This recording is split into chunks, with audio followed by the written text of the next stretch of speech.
Shalom Aleichem and welcome to Online Smicha. There is a tool or a utensil, or maybe some other better word, that back then, in the times of the Gemara, was used much, much more than we find are being used today. And perhaps today it's only used for elderly people, as I will soon explain.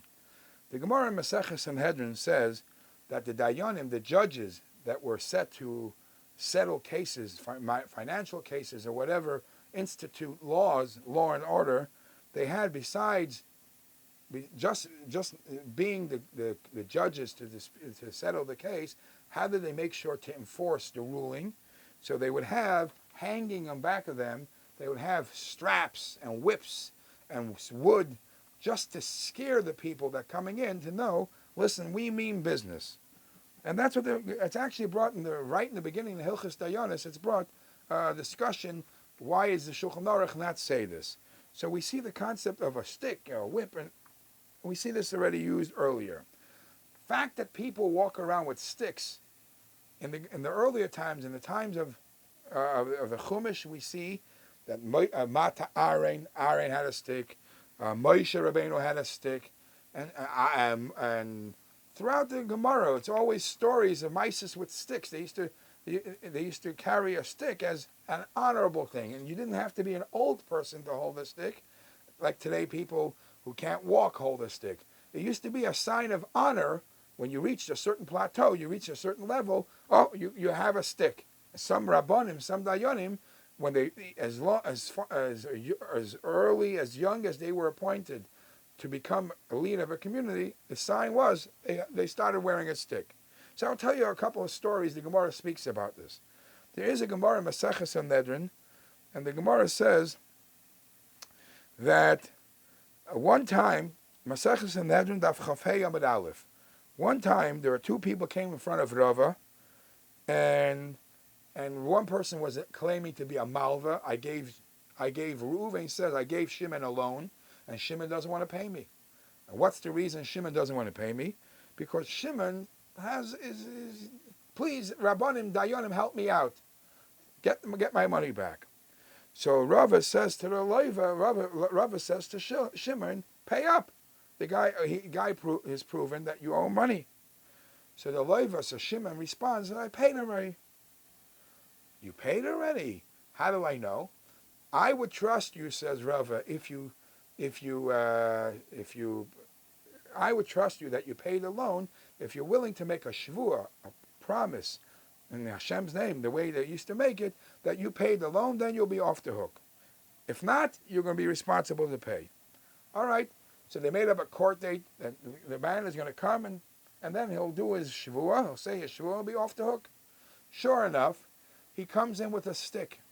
He comes in with a stick walking into the Bezdin. And then as Rava says, okay, it's time to make a shvuah, he hands over the stick to the Malva and says, hold this for me. I want to do the shvuah properly, where you have to hold something holy.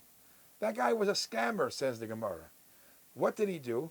He had a carved in that stick, he had a compartment somewhere there.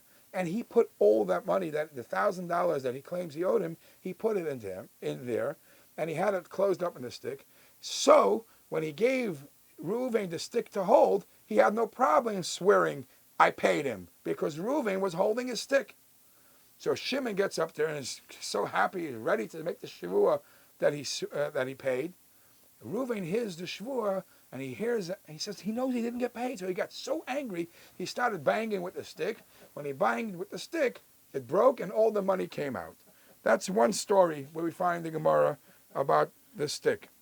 Then we also say that the Gemara tells us about the pasuk of La Yimatze B'cha Koisem Ksamim, all different forms of witchcraft a Yid is not allowed to do. So the Gemara describes what is the form of Koisem Ksamim, one who holds with a stick and he starts waving the stick. Should I go? He plays games of magical, as if he's connected to the higher spirits. So we see again that was a form of a way where people would behave back then. When the Torah tells us that we are leaving Mitzrayim and we're going to eat the Korban Pesach, the Torah says, Kacha teichlu oisai. This is how she eat the Korban Pesach.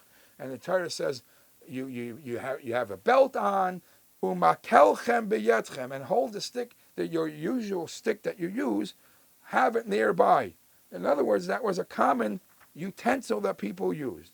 There is an interesting vart that the Yitav Lev once told somebody. He said in the Hebrew, the word stick is a mata, mata arain, mata. Why was this word chosen as a stick? And why do rabbis or leaders walk around with a stick? Because the same three letters, mem, tes, hey, which make up the word mata, could also be read mata as a stick, and mate, a stick, and mata is to be flexible. The same three letters, to be bent.